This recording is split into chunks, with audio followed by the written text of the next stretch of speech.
नमस्कार दोस्तों, आप सबका हार्दिक अभिनंदन। नितिन जी नमस्कार। आप व्यस्त थे, शंकराचार्य जी के पास थे और यहाँ सुनील जी का थोड़ा हाल गड़बड़ाहट हो रहा था, तो उनको देख के मुझे एक शेर याद आया कि निगाहें दर पे लगी हैं, उदास बैठे हैं, किसी के आने की लेकर के आस बैठे हैं। और जब वो आ गए कि वो इस कदर मायूसियों के बाद मिले, यकीन ही नहीं आता कि पास बैठे हैं। ये मेरा सौभाग्य है कि मुझे आपसे बात करने का मौका मिल रहा है। हम मिले बहुत है, मैं आपको बहुत पसंद करता हूँ, प्यार करता हूँ, आपका बहुत आदर करता हूँ, ये आपको पता है। और मेरी धर्मपत्नी भी आपकी बहुत बड़ी फैन है। आपका मैंने सोचा कि मैं रिसर्च करूंगा आपके ऊपर। कोई रिसर्च करने की जरूरत नहीं है, जो मेरे मन के अंदर सवाल हैं वो आपसे पूछता हूँ। आपकी लोकप्रियता का राज क्या है? वैसे मैंने कभी इसके बारे में सोचा नहीं है, मैंने इसीलिए पूछा। थोड़ा सा अच्छी भी बात है और बुरी भी बात है। जो बहुत ज्यादा चिंता करता है भविष्य की, वो बड़ा जीवन में अस्वस्थ होता है। वैसे भी मैं मुंहफट हूं, साफ हूं, क्लियर हूं, पर एक बात जरूर है कि मैं दिल से नागपुर के लिए, तो विशेष रूप से मैं नागपुर का लोकसभा सदस्य हूं, तो मैं दिल से, पॉलिटिकली नहीं, मैं नागपुर को अपना परिवार मानता हूं, नागपुर शहर का। और मुझे एक बार प्रधानमंत्री जी ने कहा कि आप शनिवार रविवार क्यों नागपुर जाते हो? तो आपने अभी दिल्ली में हो, राष्ट्रीय राजनीति में हो और आपका यहाँ बहुत काम है, तो मैंने कहा ये नहीं हो पाएगा। इसका कारण मैं सामाजिक सेवा के प्रकल्प चलाता हूँ, लोगों से मिलता हूँ, और मुझे कभी कभी मेरा यह कार्यालय मिलने का दिन होता है। तो जनरली मैं जो अच्छे रेपुटेड लोग होते हैं रश में आने में, उनको 2 बजे के बाद बुलाता हूँ और 11 बजे मेरा कार्यालय खुलता है। तो मैंने इनको कहा कि कार्यालय को सबको चाय पिलाओ। तो जिस दिन मेरा होता है वो 130 लीटर दूध उन्होंने खरीद के लाया और चाय बनाया, तो 1 घंटा पहले ही चाय खत्म हो गया। तो फिर मुझे उन्होंने कहा क्या करना, उन्होंने बोला सामने टपरी वालों से बुलाओ, क्योंकि आधे लोगों को मिला, आधे लोगों को नहीं मिलेगा, ऐसा अच्छा नहीं होगा।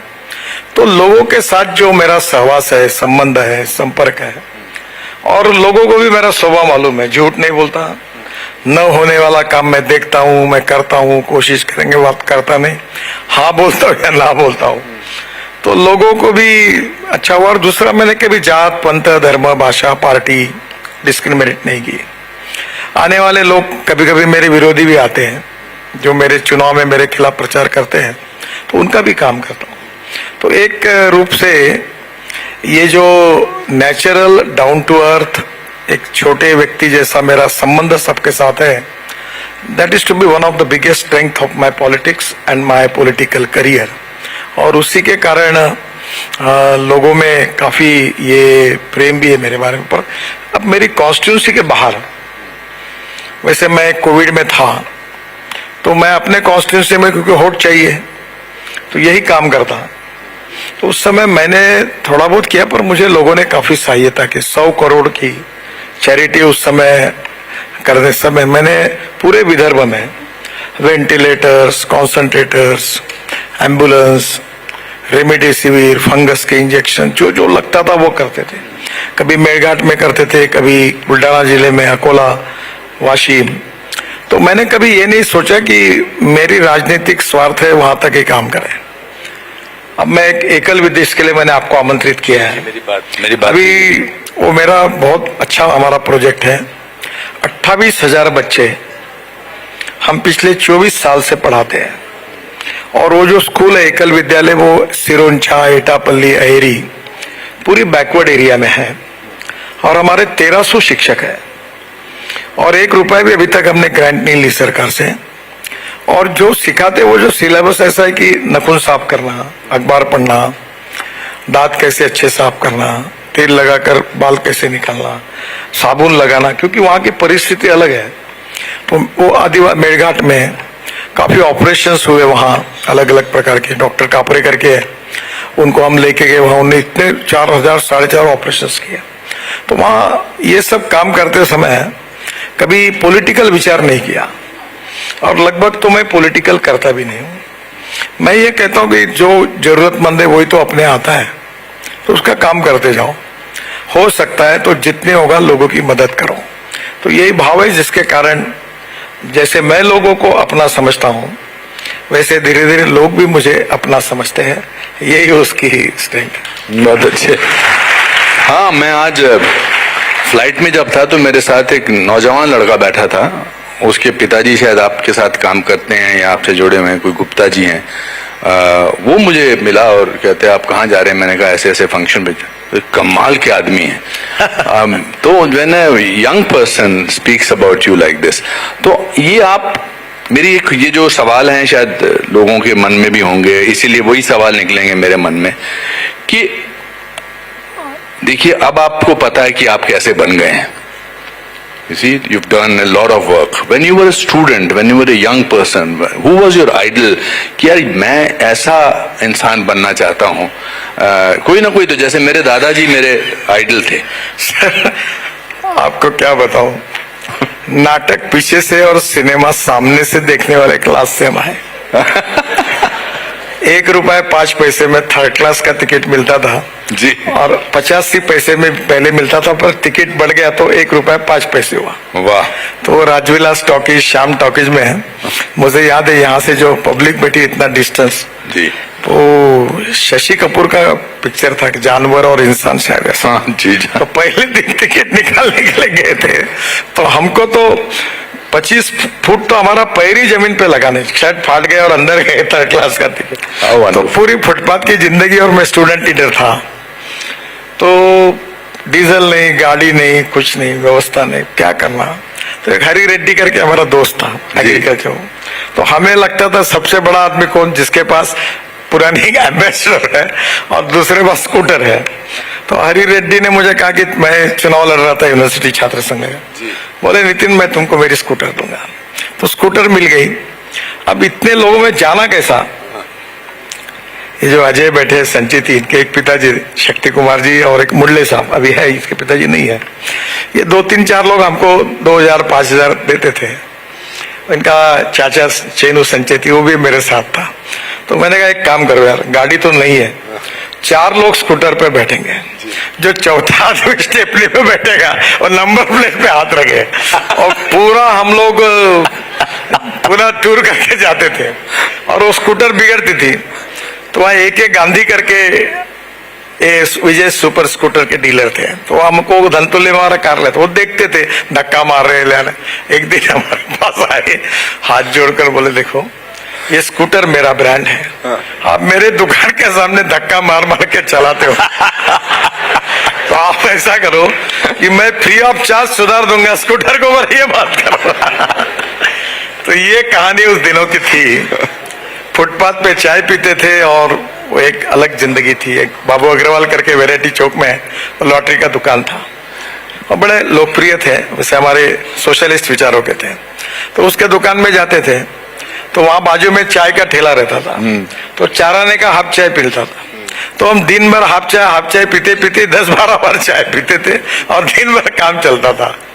और वो कहाँ गए वो दिन, ये बात आती है। वो दिन प्रतिकूल थे, थोड़ा प्रतिष्ठा मान सम्मान नहीं था, रिकॉग्निशन रिस्पेक्ट नहीं था, पर आज से भी वो दिन बहुत अच्छे थे, वो कभी भूल नहीं सकते। वाह वाह, आप बातें अपने बारे में कर रहे थे और मुझे लग रहा था आप मेरी कहानी सुना रहे हैं। ये सीरियसली, मतलब आई थिंक अगर आप हम्बल बिगिनिंग्स, मेरे फादर क्लर्क थे फॉरेस्ट डिपार्टमेंट में नितिन जी, हम 14 लोगों का परिवार था और हम इतने, इससे भी आधा जो स्टेज था, इतने कमरे में रहते थे हम। और मेरे फादर की जिन तनख्वाह 90 रुपए थी और 14 लोगों से उसमें गुजारा होता था, तो हम बड़े खुश थे, खुश रहते थे, मतलब फिर भी। तो मैंने एक दिन अपने दादाजी से पूछा, मैंने कहा दादाजी हम इतने गरीब हैं, हम इतने खुश कैसे हैं? तो उन्होंने एक बड़ा अच्छा जवाब दिया। उन्होंने कहा बेटा जब इंसान बहुत गरीब होता है तो सबसे सस्ती चीज खुशी होती है। तो और आपने फिल्मों का जिक्र किया, तो अगर कोई मुझसे पूछे कि मैं फिल्मों में, तो मैं फिल्में देखने से ही हमको फिल्में देखने का, पढ़ाई में बहुत आप पढ़ाई में अच्छे थे? नहीं, बिल्कुल नहीं। मैं भी बिल्कुल नहीं था। मेरे आज तक, मतलब तब तक ग्रेजुएशन तक 38% से ज्यादा मार्क्स नहीं आए, और मैं खेलकूद में भी बिल्कुल अच्छा नहीं था। ये ताली मारने वाले जो है ना, ये इनके भी 38% ही मार्क्स आते हैं। मैं खेलकूद में भी बिल्कुल अच्छा नहीं था। एक दिन मुझे मेरा पीटी टीचर दौड़ता हुआ देखा, बोला रुक जा, तू अकेला दौड़ेगा तब भी सेकंड आएगा। आप क्या कह रहे थे?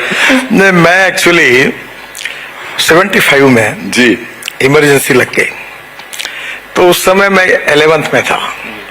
वो दिन मुझे याद आते कि मेरा हैंड राइटिंग बहुत गंदा था। तो फिर वो नागपुर में एक पत्रकार थे, तरुण भारत में, बहुत अच्छे व्यक्ति थे वो, संघ के स्वयंसेवक थे, बापू महाशब्द है।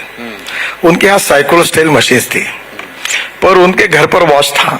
तो इमरजेंसी के दिन बहुत अलग समय था, तो उनके यहाँ की मशीन में मेरे यहाँ लेके गया, और एक कालिदास कानगो करके हमारा उस समय का, वो मुझे बोला कि तुम एक काम करो, तुम ये जो स्टेंसिल लिख कर आई उसके आधार पर कॉपियां निकालो। तो मैं रात को अंधेरे में कॉपी निकलता था, और फिर एक एक एरिया में वो बांटने का काम करता था। तो मैं वो 11th में, मेरा ध्यान ही नहीं था स्कूल में, तो मुझे बहुत इच्छा थी कि मुझे इंजीनियर बनना है। तो वो पूरा इमरजेंसी के साल में मेरा इंजीनियरिंग की एडमिशन चली गई, मुझे 52% मार्क मिले। अब दुर्भाग्य ये है कि साइंस ग्रुप में 49.26 मिले। तब एक नियम था कि प्रोफेशनल कॉलेज में एडमिशन के लिए 50% साइंस में परसेंटेज चाहिए। अब वो नहीं मिला, तो फिर वैसे ही वो इंजीनियरिंग का सपना भंग हो गया। अब मुझे 6 डिलीट्स मिली, और बड़े बड़े यूनिवर्सिटी की मिली। तो मैं अभी भी डॉक्टर नहीं लगा था। तो मुझे एक ने पूछा 6 डिलीट मिलने के बाद भी आप डॉक्टर क्यों नहीं लगाते? अरे मैंने बोला मैं इंजीनियरिंग के लिए डिस्क्वालीफाई हुआ हूं, तो मैं कहा डॉक्टर लगा। तो कभी कभी ये लाइफ में ऐसे होता ही है, और मुझे लगता है कि केवल डिग्री ये जीवन में, कल मैं IIM नागपुर में था जी, तो हिंदुस्तान के सभी टैलेंटेड 95-96% वाले हिंदुस्तान के लड़के उनके पास थे। शिव खेरा जी का जो ट्रेनिंग हो, उसका समारोह के लिए गया था। तो मैं उनको यही कह रहा था कि आप बहुत अच्छा पास हुए, सभी मेरिट वाले स्टूडेंट थे, पर एक बात है कि मेरिट में पास होना ये जितना आवश्यक है, उससे भी आप एक संवेदनशील और अच्छे इंसान बनना उससे भी आवश्यक है, बहुत जरूरी। तो मैं एक छोटी सी, आमतौर पे जब मुझे किसी कार्यक्रम के लिए बुलाते हैं, तो आपका बैकग्राउंड क्योंकि सिमिलर है, मैं इसलिए ये गुस्ताखी कर सकता हूँ। आप में से सच्ची बोलना, 60% लोगों के ज्यादा किसके मार्क्स आए हैं? हाथ खड़ा करिए। 60% से ऊपर? बाप रे, इतने सारे हैं। 70% से ऊपर? My God. 80% से ऊपर? फिर भी आप नीचे बैठे हैं, हम दोनों ऊपर बैठे हैं।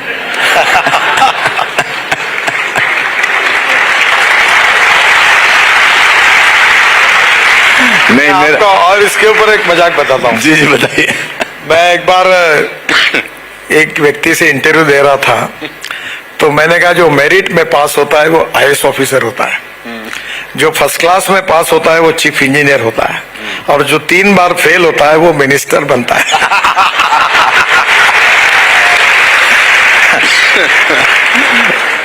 आप अगर मिनिस्टर के डिटेल में जाओगे तो आपको 2-2 बार 3-3 बार फेल हुए ही लोग ज्यादा मिलेंगे। आप में बहुत फोकस है, आप में कमाल का फोकस है।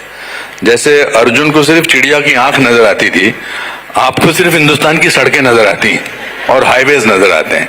ये फोकस, आपने अपना जीवन के बारे में बताया, पढ़ाई में नहीं थे, आपके जो बड़े अच्छे किस्सा सुनाया आपने स्कूटर का, तो there is a certain sense of humour that you have, and I always notice that.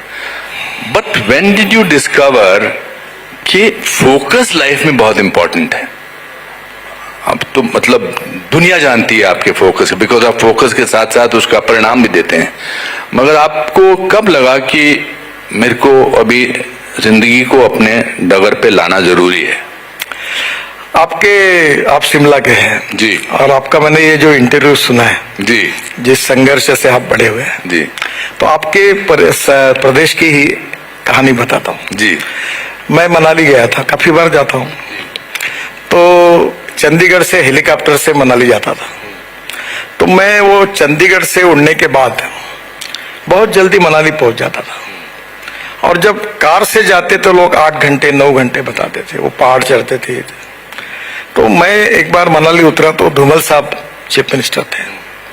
तो मैं जब वो लेने के लिए एयरपोर्ट आए तो मैंने उनको कहा, धूमल साहब ये चंडीगढ़ तो ऐसे ही है, इसलिए कि 3 पहाड़ के पीछे यहाँ से, और ये कितना समय जाता है। तो उन्होंने कहा आप कुछ तो भी करिए, अगर टनल बन जाएगी 2-3-4 बीच में तो ये बहुत आसान होगा। तब मुझे ध्यान में आया, मैं तुरंत आया और काम को लगा। अब दिल्ली से चंडीगढ़ तो हमने बड़ा रोड, अभी 9 फ्लाईओवर का मैंने उद्घाटन किया और वो 2.5 घंटे में हो जाएगा। तो मैंने चंडीगढ़ से जो 9 घंटे का रोड था, तीरथपुर और वो सब, वहां टनल बनाई अभी, और अभी मैं 2 महीने के बाद जा रहा हूँ। वो 9 घंटे का टाइम 3 घंटे का हुआ। वाह। और अब मनाली डायरेक्ट पहुंच सकते हैं। वाह। तो कभी कभी ये अनुभव भी सिखाता है कि लोगों की आवश्यकता क्या है। ये आप फिर भी मैं आपने कहा कि स्टूडेंट ऐसे, मैं फोकस इसलिए पूछ रहा हूं आपसे बार बार कि कब आपको लगा कि अब मुझे जो है जीवन को एक सड़क पे लाना है उसमें। ये तो आपने अभी की बातें बताई, अभी सब कुछ किया, but as a youthful person, as a young person, as a आपके जो मैंने थोड़ा बहुत पढ़ा, आपके पिताजी बहुत जल्द आपकी कम आयु में चल बसे थे। तो आपका बड़ा कौन था जो आपको बोलता था ये करना ये नहीं करना? देखिए, सच बताता हूँ जी। मैं कोई सोचता ही नहीं हूँ। अच्छा। हाँ, मैं तो चला जिधर चले रास्ता, कहाँ है मेरी मंजिल, कहाँ मुझे पता कहाँ मेरी मंजिल वाली कहाँ। It's such a refreshing thing to see a person sitting next to you who enjoys cinema. वरना मैं बहुत सारे लोग मिलते हैं, मैं हिंदी फिल्में मुझे अच्छी नहीं लगती है, या हमें हिंदी फिल्में बोलने से एक मेरा लाइफ में है। हाँ जी। मैं कोई बहुत बड़ा थिंकर हूँ या कोई विचार करने वाला, ऐसा इतना तो नहीं हूँ। पर मैं आरएसएस और विद्यार्थी परिषद में जब काम करता था जी, तो एक बात मन में ठान गई कि भाई देश के लिए, समाज के लिए कुछ करें। And politics is a instrument of socio economic reform. तो हम लोग जो समाज में सोशली, इकोनॉमिकली, एजुकेशनली बैकवर्ड है, तो जिनके पास मकान नहीं है, रोटी नहीं है, कपड़ा नहीं है, क्या उनके जीवन को बदलने के लिए हम कुछ कर सकते हैं क्या, अपना खुद का जीवन ठीक करके? ये नहीं कि अपना जीवन बर्बाद करके उनके लिए करें। तो एक इंस्पिरेशन और मोटिवेशन मिला, और फिर ये तय मैंने किया कि पहले तो जीवन में शुरुआत के समय में आर्थिक दृष्टि से इतनी तकलीफें काम करते समय सहन की कि नागपुर में साइकिल रिक्शा होता था। तो यहाँ एक कमल रेड्डी वो लक्ष्मी भवन में रहते थे, उनकी तो एक प्रमोद बोरा करके मेरा मित्र था, इमरजेंसी में उसके साल भर लाउड स्पीकर के पैसे ही नहीं दिए हमने, क्योंकि पैसे ही नहीं थे। तो हम साइकिल रिक्शा में जा रहे थे, वो पीछे से आ रहे थे साइकिल, ओ गडकरी, हम ऐसे ही देखते थे ताकि वो क्या जवाब दे उसको।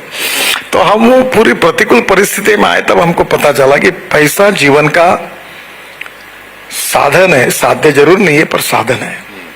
और विवेकानंद जी की बात जो अक्सर याद आती है कि no philosophy can be taught to empty stomach. तो 2 बातों ने, और फिर संघ में हम कुछ समाज के लिए करें, गरीब के लिए करें, लोगों के लिए करें, देश के लिए करें, ये भाव से फिर काम करना शुरू किया, और वो भाव आज भी काम है। मैं जब बचपन में था तो हमारे हिंदी में एक बहुत कविता हमको पढ़ाई गई थी कि वही मनुष्य है कि जो मनुष्य के लिए मरे, यही पशु प्रवृत्ति है कि आप ही चरे, वही मनुष्य है कि जो मनुष्य के लिए मरे। तो स्वाभाविक रूप से उस समय फिलॉसफी, सोच ये बनी कि नहीं, कि हम लोगों के काम में आए। हम जो लोगों में, अभी इसको बहुत लोगों ने विचार किया, ये भूटान के प्रधानमंत्री जी ने यूनो की भाषण में happy human index, domestic happy human index, इसकी बात की।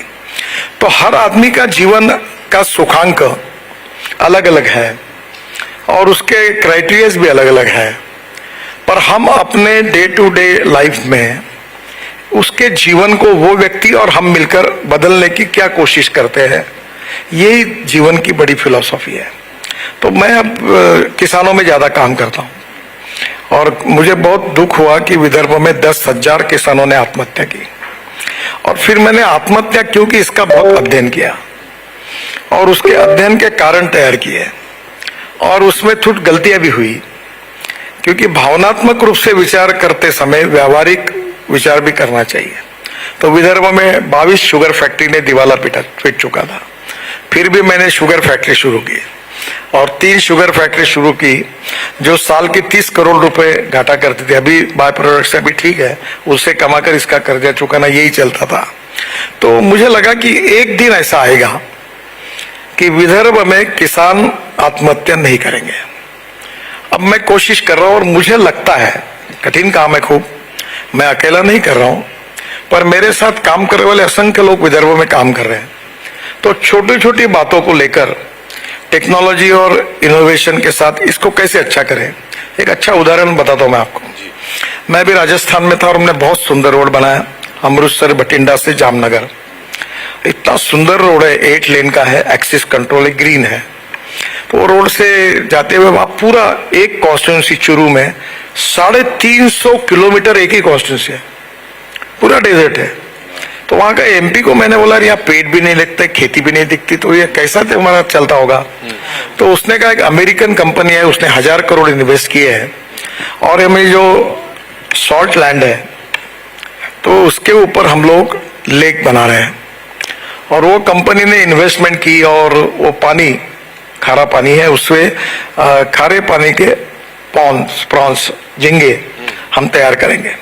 तो उसका सिंगापुर में 8000 रुपये किलो भाव है, दुबई में 6-7 हजार रुपये किलो भाव है। तो मुझे देखा कि ये मैं वहां से हमारे विदर्भ में अकोला, बुल्ढाना और अमरावती के बीच में मूर्तिजापुर, दर्यापुर में ये खानपान पट्टा बोलते हैं। तो एक जियोलॉजिस्ट था, उसको वो कह रहा था, उसने प्रयोग शुरू किया। तो मैं अभी 1-2 महीने पहले खामगांव गया था, तो मैं हेलीकॉप्टर से वहां उतरा और वो पायलट प्रोजेक्ट कर रहे कि जमीन निकाल रहे, शुद्ध पानी जा रहे और खानपान पट्टे को अच्छे इसमें, क्योंकि वहां पेड़ नहीं लगते, संतरा नहीं लगता, नींबू कुछ नहीं होता।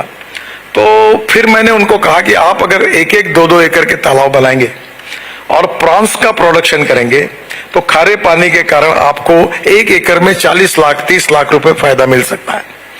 तो मैं ये अक्सर देखता हूं कि एप्रोप्रिएट टेक्नोलॉजी अगर लोगों के पास जाती है तो उसका उपयोग करते हुए निश्चित रूप से एक बहुत बड़ा ट्रांसफॉर्मेशन होता है। तो ये मेरी पैशन रही। मैं बायोफ्यूल में काम करता हूँ, ग्रीन हाइड्रोजन में काम करता हूँ, इलेक्ट्रिक व्हीकल में तो मंत्री भी हूँ उसका। तो मैं धीरे धीरे मैंने कहा, जब पहले लोग हंसते थे कि मैं कहता था कि इस देश का किसान अन्नदाता नहीं ऊर्जादाता बनेगा और पेट्रोल डीजल खत्म होगा। मैं पेट्रोल डीजल के बहुत खिलाफ हूँ, तो मैं बोला इसको एक दिन तो समाप्त करूंगा। तो लोग मुझे हंसते थे कि आप बहुत नॉन प्रैक्टिकल बात कर रहे हैं। अब धीरे धीरे किसान ऊर्जादाता हो गया, अब इथेनॉल की 1 लाख करोड़ की इकोनॉमी बन गई। अब हम बायो सीएनजी और बायो एलएनजी परली से, राइस स्ट्रॉ से बन रहा है। 135 प्रोजेक्ट आ रहे हैं, 35-28 चालू हो गए। अब धीरे धीरे अपने पंजाब हरियाणा में अब मैं किसानों को परली जलाने के बजाय बिटुमिन बनाने का उनको ये दे रहा हूँ। और पानीपत में एक प्रोजेक्ट ऐसा हुआ जो मुझे बड़ी खुशी हुई कि मैंने इंडियन ऑयल के पीछे लगा कि परली से इथेनॉल डालो। तो बाम्बू से एक आसाम में डाला, तो वहां उन्होंने डाला, वैद्य चेयरमैन है इंडियन ऑयल के, बोले सर कैसे होगा, नहीं डालो तुम होगा। और वो वहां से 1 लाख लीटर इथेनॉल बना रहे हैं और 150 टन बायो बिटुमिन बना रहे हैं। अब उन्होंने मुझे आकर कहा कि अब बायो बिटुमिन के बजाय वर्ल्ड में ऐसा निर्णय हुआ कि हवाई जहाज में 2% बायो एविएशन फ्यूल डालनी पड़ेगी। तो ये बहुत बड़ा मार्केट है, तो हम बिटुमिन बनाने के बजाय हम बायो एविएशन फ्यूल बनाएंगे। फिर इसके पहले हमने तय किया कि हवाई जहाज बायो फ्यूल पे लाना, हवाई जहाज ये मिलता नहीं था। तो स्पाइस जेट के अजय सिंह को बुलाया मैंने और उसको बोला कि देहरादून से तेरा हवाई जहाज बायो फ्यूल डाल के लाना है। वो बोला तुम मेरे को क्यों चुना लगा रहे हो? बोला क्यों? मेरा हवाई जहाज खराब होगा तो कौन जिम्मेदार होगा? मैंने बोला तू जिम्मेदार होगा। बोला अभी तक तेरे साले 10 काम किए, कोई पैसे लिए गए तेरे से? तेरा हवाई जहाज जाएगा बंगाल में तो जाएगा, एक जाएगा, ये करो। बोले करता हूं। हमने लाया, वो सक्सेसफुल हो गया। अब टाटा का भी हवाई जहाज, ये अपनी कंपनी का, ये भी अब एविएशन फ्यूल पे आया। तो मैं जब कहता था कि किसान अब ऊर्जादाता बनेगा तो हाइड्रोजन बनेगा, ये फ्यूल बनेगा, तो लोग मुझे हंसते थे। ये अनिल सोले बैठे यहाँ, ये मेयर थे। तो मैंने एक दिन उनको बोला कि अपन नागपुर का टॉयलेट का पानी बेचेंगे, तो महाराष्ट्र सरकार को। तो ये वैसे मेरे अच्छे मित्र भी थे, संकोच के बिना बोल नहीं पाए, पर वो उसी भाषा को बड़े अच्छी भाषा में, अरे आप क्या क्या बताते हो, ये कभी संभव है क्या, ये ड्रेनेज का पानी कोई लेगा क्या। मैंने बोला ठहरो तो होगा। और आपका आश्चर्य होगा कि नागपुर ये देश के ऐसा शहर है कि यहाँ का टॉयलेट का पानी अच्छा करके हम महाराष्ट्र सरकार की बिजली कंपनी को देते हैं और हमारी महानगर पालिका को 300 करोड़ रुपए साल के मिलते हैं। वाह। और अभी उस पानी से हाइड्रोजन तैयार करना और जो वेस्ट है उसको सेग्रीगेट करके उससे हाइड्रोजन बनाने का कैसा है, इसके पीछे मैं लगा हूं कि नागपुर में हाइड्रोजन तैयार हो और नागपुर की ट्रक और बसेस उसके ऊपर चले। बहुत अच्छा हुआ आप इंजीनियर नहीं बने। सीरियसली ये सब चीजें आपके मन में आती कब है? मतलब आपने बातों बातों में, आमतौर पे अटेंशन स्पैन एक्टर्स का या सुनने वालों का थोड़ा सा कम होता है, या ज्यादा मुझे लगता है कि अगला सवाल पूछ लूं, बट ये when do you decide all this, what is it, your constant mind is constantly working. आप पहले तो ये बताइए कि आप कितने घंटे सोते हैं? मैं साधारणतः 12-12:30 बजे सोता हूँ, 7:30 बजे उठता हूँ। और ठीक अच्छी नींद आती है? बहुत अच्छी नींद है। मैं आपको बहुत पहली बात, जो आदमी अपने करियर के बारे में सोचता है और जो आदमी अपने भविष्य के बारे में सोचता है उसको नींद नहीं आती। मैं बोलता हूँ मेरी औकात से ज्यादा भगवान ने मुझे बहुत ज्यादा दिया, और जनता को भी कहता हूँ, नम्रता पूर्वक कहता हूँ, देखो भाई तुमको अच्छा लगे तो वोट देना, नहीं तो मत देना, मैं हूँ ऐसा हूँ। तो मैं पॉलिटिक्स में चिंता नहीं करता, मीडिया की सोचता, ना नेता की सोचता, ना किसी की सोचता। जो सही है वो करना है, जो नहीं हो नहीं करना है। तो मुझे लगता है ये जो सोचने वाले लोग जो होते हैं ना, इनका केवल आंखों का नंबर बढ़ता है। सोचना बंद करो और ठोकना शुरू करो। निर्णय करना शुरू करो। तो मैं अभी सरकारी अफसरों को कहता हूँ, एक बड़े सेक्रेटरी को मैंने कहा था, आपका तो बहुत अच्छा है। बोले क्या है सर? बोला पत्नी से भी ज्यादा प्रेम आपका फाइल पे ऊपर है। बोले क्यों? बोला 3-3 महीने दबा के बैठते हो, ये जल्दी क्यों नहीं निर्णय करते? तो मैं अक्सर लोगों को, I like people who can get the thing done. Even I like people who can take the wrong decisions, but I dislike honest people who don't want to take the decisions. और मैं जब मुंबई में पहली बार मंत्री था, brilliant, I think that's such an amazing thing to say. ये आपका वर्ली बांद्रा 55 फ्लाईओवर, मुंबई पुणे हाईवे, तब मुझे फाइनेंशियल मॉडल समझ में आया। अब ये मेरे पास एक गॉड गिफ्ट नहीं कहे, पर ऐसी समझते हुए आ गई, आप मुझे नॉन वायबल प्रोजेक्ट बोलो। अभी जैसे ये सभागृह है, तो ये पीडब्ल्यू मिनिस्टर बावनकुळे थे, सामने एमएलए हॉस्टल है।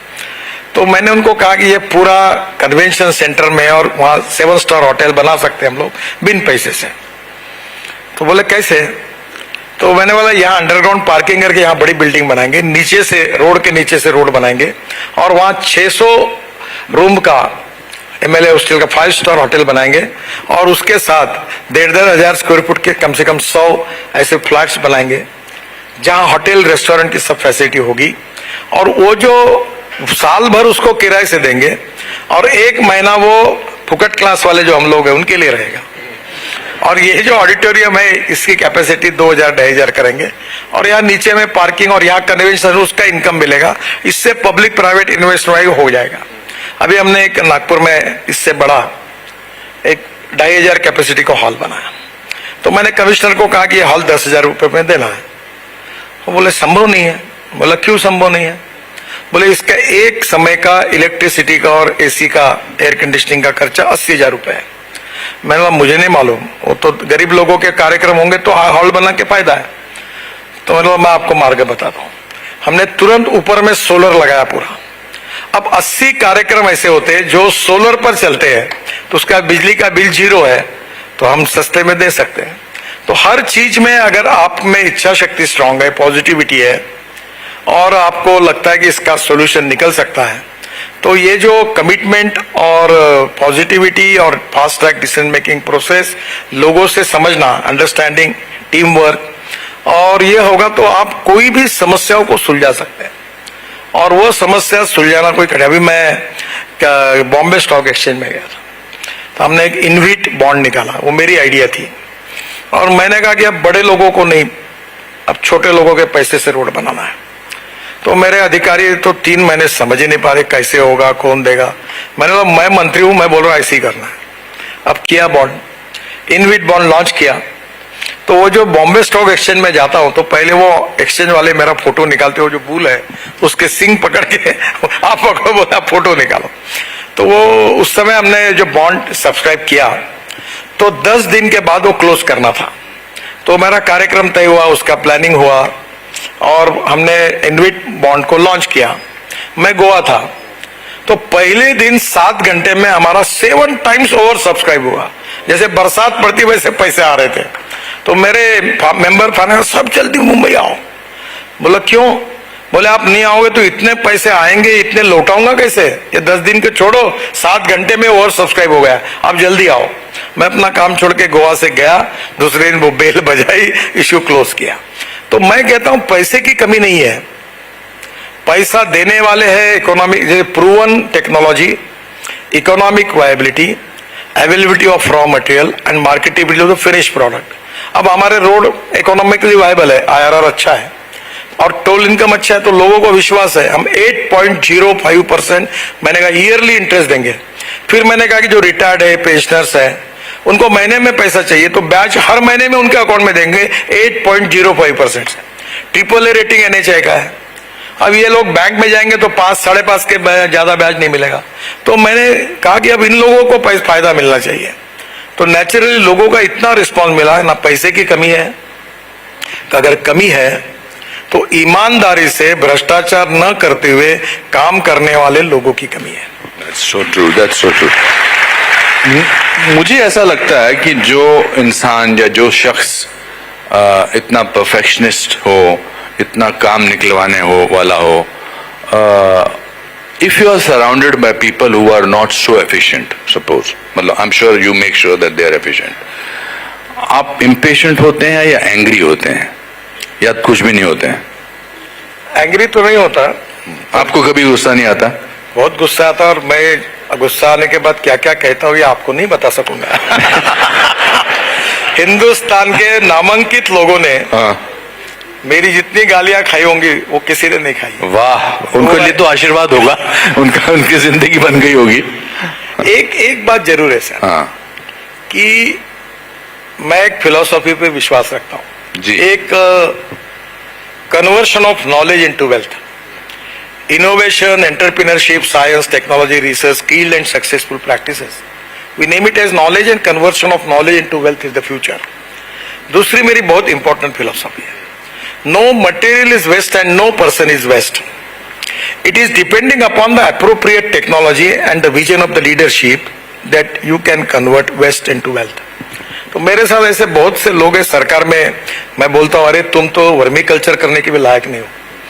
तो कभी कभी ऐसा मौका आता है। पर एक बात आपको बताता हूँ, ये पोल्यूशन का मामला बहुत गंभीर है। तो एक बार ये टाटा, महिंद्रा, ये सब के मालिक और लोग, मैं बहुत बार करता था, यूरो 4 से यूरो 6 पर कूदना चाहता था, क्योंकि प्रधानमंत्री जी 2070 के पहले कार्बन न्यूट्रल देश बनाने की बात कर रहे हैं, और मैं पोल्यूशन के प्रति मैं भी बड़ा आग्रही था। 2 बार, 3 बार, 4 बार मीटिंगें हुई, पर वो मानती नहीं थे। फिर एक दिन मैंने तय किया कि ये होगा ही नहीं। तब मैंने उनको सबको बुलाया और उनको कहा देखो मैं ये निर्णय करने वाला हूं, यूरो 4 से BS4 से BS6, और ये नॉर्म्स करने वाला हूं। आएंगे तो तुम्हारे साथ, नहीं आएंगे तो तुम्हारे बिना, और नहीं आए तो तुमको घसीटते हुए लेके जाऊंगा, और ये काम होगा। और वो निर्णय हमने किया। आज मुझे, अभी महिंद्रा के MD थे पवन गोयल का, रिटायर्ड हो गए, तो मैं भी ARI के कार्यक्रम में गया था, मुझे याद कर रहे थे, बोले देखो आपने कहा, हमने बहुत विरोध किया, पर वो सक्सेस स्टोरी बन गई, और आज वो पेट्रोल फ्यूल भी यूरो 6 स्टैंडर्ड का मिल गया, पोल्यूशन भी काफी कम हुआ उसके कारण, और हम सक्सेस हुए, वर्ल्ड के बराबर पहुंच गए। तो कभी कभी कुछ बातों को बुलडोज भी करना पड़ता है, तो वो कभी कभी करना चाहिए। और दूसरी बात, कोई खराब काम करता है तो मेरे को बहुत गुस्सा आता है, तो फिर मैं उसकी ऐसी तैसी कराता हूँ, क्योंकि मैं ये समझता हूँ कि ये जो एसेट मैं बना रहा हूँ ये देश के है, इसकी मालिक जनता है, और वो अगर खराब काम करते तो मैं जनता के साथ बेईमानी कर रहा हूँ। तो मैं बिल्कुल, अभी दिल्ली मुंबई हाईवे पर मैंने मुंबई पुणे में भी टेस्ट किया था। 180 किलोमीटर पर मैं थर्मास में चाय लेके गया था, और 180 किलोमीटर पर थर्मास में चाय डाल के मैंने वो सब कॉन्ट्रैक्टर में एक मेरे साथ बैठा था, हमारा चीफ इंजीनियर बैठे थे, मेंबर बैठा, और मैंने जब वो और आरो जो था वो गाड़ी चला रहा था, मतलब बड़ा स्पीड, और जब स्पीड बढ़ाया और मैंने चाय पिया और कहीं हला नहीं, तब मैंने उसके पीठ पर हाथ रखा और मैंने कहा नहीं, अब ये इसकी लेवल ठीक है। आप मुंबई में रहते हो, आप कभी जेजे हॉस्पिटल से वीटी का फ्लाईओवर पे जाइए जी। वो हांगकांग से एक श्रीनिवासन करके कंसल्टेंट मैंने लाए थे, उन्होंने बनाया। उस हाईवे पे आपको ऐसे एक्सपेंशन जॉइंट्स है कि आपके पेट का पानी नहीं हिलेगा आज भी 20 साल के बाद। तो आज भी कभी ना कभी क्वालिटी अच्छी बनती है। अभी नागपुर में हम पूरे कंक्रीट रोड बना रहे हैं, और मुझे विश्वास है कि 5-7 साल के बाद नागपुर में गड्ढे दिखेंगे नहीं। पर एक बात जरूर है कि बहुत कारपोरेटर नाराज होंगे, अधिकारी नाराज होंगे, क्योंकि हर साल रोड बनाना, हर साल डामर लगाना, ये सबके लिए बड़ा आनंद का विषय होता है। तो नितिन जी, जब आपके जैसा कर्मठ, ईमानदार, मेहनती नेता एक भ्रष्ट नेता को मिलता है, तो क्या आपके मन में क्या रिएक्शन होता है? देखिए, मैं आपको एक बात बताता हूँ। ऐसा तो है नहीं कि सब लोग आप नहीं नहीं सब नहीं, जानते हैं कि दो चीजें सबको कहता हूँ जो मेरे अनुभव से कहता हूँ। पहली चीज, मैंने जो गलती, मैं बड़ा इनडिसिप्लिन था, जो इरेगुलरिटी के चरण सीमा पर था, मेरिट क्लास में था। रात को खाया तो खाया, नहीं तो समोसे खा ले, आलू बुंडे खा ले, इधर दौड़ा, स्कूटर पे बैठ। कब की बात है? ये मेरे 40 साल तो ऐसी गए लाइफ के, पूरे इरेगुलर अच्छा। था। कोविड में मैं बदल गया। तो मैं सबसे पहले बोलता हूँ कि first priority to your health. पहले व्यायाम करो, अच्छा फूड खाओ, प्रोटीन्स का अच्छा, और फिर उसके बाद अपनी हेल्थ अच्छी मेंटेन करके फिर काम करो। दूसरा, मेरे पास बहुत लोग आते हैं क्योंकि मैं ऑर्गेनाइजेशन का काम था, मैं देश के लिए अपना जीवन देना चाहता हूँ। मैंने, तुम क्या करते हो? बोले किराना का दुकान था। क्या चल रहा है? बोले डूब गया। घर में कौन है? कोई नहीं। पत्नी है, बच्चे है। क्या मिलता है? किराया मिलता है 600 रुपए। मैंने, तू एक काम कर, पहले अपना घर ईमानदारी से अच्छा चला, फिर भाजपा में आ, तेरी कोई जरूरत नहीं। जब तक तू अपने जीवन में ईमानदारी के मार्ग से सेटल नहीं होता, तब तक काम मत कर। और मैं लोगों को कहता हूं कि पहला अपना घर संभालिए, ईमानदारी से काम करिए, फिर सेवा करने के लिए आगे आइए। और ईमानदारी के मार्ग, अभी मैं आर्थिक दृष्टि से हूं, मैं चैरिटी करता हूं, कुछ भी कर सकता हूं, क्योंकि मुझे फर्क नहीं पड़ता कि मैंने लोगों नहीं, तो मैं, मेरा टिकट निकालने वाला ठेकेदार, मेरे को गाड़ी देने वाला ठेकेदार, तो पूछते रहो लोग क्या चाहिए सर। ऐसे पूछने वालों की कमी नहीं है। जिस दिन ये शुरू हो जाएगा, उस दिन मैं उनको डांट नहीं पाऊंगा, मैं उनको कठोरता से बोल नहीं पाऊंगा। इसलिए पैसा कमाना गुनाह नहीं है। सनदशीर और ईमानदारी के मार्ग से टेक्नोलॉजी का उपयोग करके करिए, अपने साथ पार्टनर तो पार्टनर को ढूंढिए, और अपना घर परिवार चलाकर फिर देश और समाज की सेवा करने के लिए फिर अपना जीवन दीजिए, तो अच्छा है। जो लोग एकदम सन्यासी हैं, जो अविवाहित है, प्रचारक बन गए हैं, उनकी बात अलग है, पर हम उधर के नहीं और इधर के नहीं, बीच के हैं। तो हम लोग ऐसे ही है कि अपना घर परिवार संभाल कर फिर देश के लिए और समाज के लिए काम करें, यही अच्छा होगा।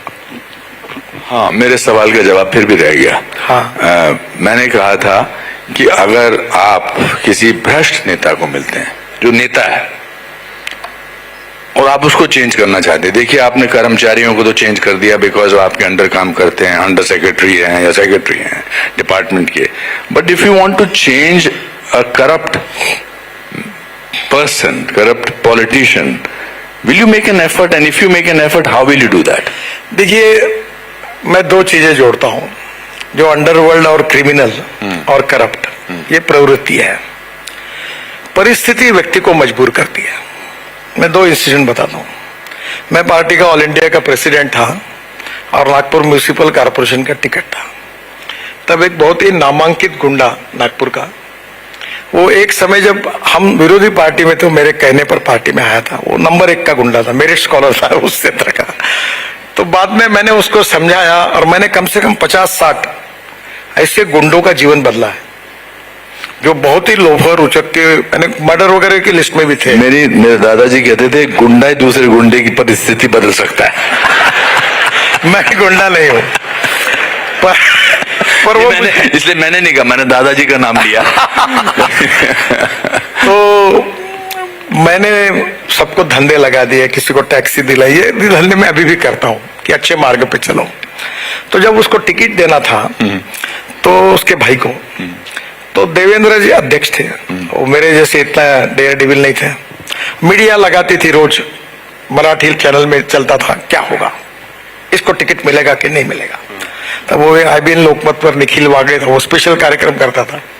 तो वो देवेंद्र ने मुझे फोन किया कि माहौल बहुत खराब है और ये ऐसा ऐसा हो रहा है, ये टिकट देने में बहुत महंगा पड़ सकता है। देवेंद्र, अपने बुरे दिनों में जिसने साथ दिया उसमें ये है, जब हमारी सत्ता नहीं थी। ये मीडिया वालों को जितना पिटना है अपने को पिटने दो, चिंता मत करो, उसको टिकट दो। जो दुख और दर्द के समय हमारा साथी था और हम उसकी बुराई का हमने कभी समर्थन नहीं किया, उसके गुनहगारी का काम करने के बाद उसको कभी सपोर्ट नहीं किया, उल्टा का ये गलत, ये नहीं होगा, ये नहीं कर रहा, उल्टा उसको अच्छा बनाया। पर पुराना बैकग्राउंड वैसा है तो फिर भी चिंता मत करो, और तुमको सुविधा करके ये बोल दो कि नितिन गडकरी जी ने इसको टिकट देने के लिए कहा, ये मीडिया को मैं देख लूंगा, चलने दो, मतलब साले जितने ब्रेकिंग न्यूज लगाना लगा ले दो। जिसने हमारे साथ एक बार अड़चन के समय साथ दिया, जिंदगी में हमारे अच्छे दिन में उसका साथ किसी भी हालत पर हम नहीं छोड़ेंगे। और ये मैंने जीवन में पालन किया है। वाह। मैं इस बात की बिल्कुल चिंता नहीं करता कि कौन क्या लिखता और क्या बोलता है। जो मेरे अड़चन के समय जिसने मुझे साथ दी, मैं मेरे अच्छे दिनों में उनको कभी भी नहीं भूलता, और उसके कारण मेरा राजनीतिक नुकसान हो, कोई भी नुकसान हो, मुझे नहीं संकोच। कभी कभी फोटो निकालते के समय मेरा ऑफिस बोलता, सर इसके साथ फोटो मत निकालो, इसके साथ फोटो मत निकालो, जो बैठ ला रहे यहाँ खड़ा हो जा, निकाल फोटो, कोई फर्क नहीं पड़ता। जिस दिन मैं उसके गुनहगारी कृत्यों का समर्थन करूंगा या वो कृत्य करके उसके लिए बचाऊंगा, तो मैं जरूर दोषी हूं। और दूसरी एक बात अनुपम जी, मैं बहुत इंपॉर्टेंट कहता हूं जी, अच्छा व्यक्ति बुरे एटमॉस्फेयर में और बुरा व्यक्ति अच्छे एटमॉस्फेयर में है, तो दोनों का IQ अच्छा ही है, पर उसको संस्कार अच्छे नहीं मिले, उसको अच्छा गुरु नहीं मिला, अच्छा परिवार नहीं मिला, इसलिए वो बुरा हुआ। और जो बुरा व्यक्ति था उसको अच्छे संस्कार, अच्छा गुरु, अच्छा परिवार मिलता है तो अच्छा होता है। आदमी बुरा नहीं होता, परिस्थिति बुरी होती है, और बुरे आदमी पर कठोर शिक्षा होनी चाहिए, उसमें मुझे कोई दुमत नहीं है, क्योंकि जो बार बार करेगा तो शिक्षा होनी चाहिए, पर बुरे आदमी को सुधारना चाहिए। मैं आपको एक बात बताऊं, मेरा एक कार्यकर्ता था स्वीपर समाज में, वो नटराज टॉकीज का गल्ला उसने लूटा था। गल्ला उसने लूट लिया था। अच्छा, लूट लिया, गुनहगार था। फिर मैंने उसको अच्छा बनाया, वो इतना अच्छा हुआ कि उस एरिया में, चंडा चौक और परिसर में, लड़की और महिलाओं के बीच में भाई जैसी उसकी मिस्टेक, कोई किसी को रात को जब उसको छोड़ के ऐसा कहते थे। एक दिन एक पेटकर करके पी आए थे, तो उन्होंने उसकी पुरानी हिस्ट्री देखी और उसको बढ़ाते, खूब पीटते पीटते पुलिस स्टेशन में आया, खूब मारा, उसके ऊपर केसेस डाली। तब मैं पुलिस स्टेशन गया और वो इंस्पेक्टर मर गए, पर वो, मैं उनके ऊपर बहुत नाराज हुआ। मैंने उनको कहा कि मैं एक हैवान को इंसान बनाने की कोशिश कर रहा हूँ और वो इंसान को अब फिर हैवान बना रहे हो। फिर मैंने कहानी बताई, वो अपनी बात कहते कहते आखिर में एकदम उनको लग गया कि अपने से गलती हो गई। मैंने बोला, मेरा मकसद ये कि ऐसे समाज के एक एक बुरे आदमी को पकड़कर अच्छा करना, और आपका भी वही काम है, आप उसको बार बार पुराने इस पर ऐसा क्यों करते हो। फिर उन्होंने उसकी जमानत कर दी, छूटा और अच्छा आदमी हुआ।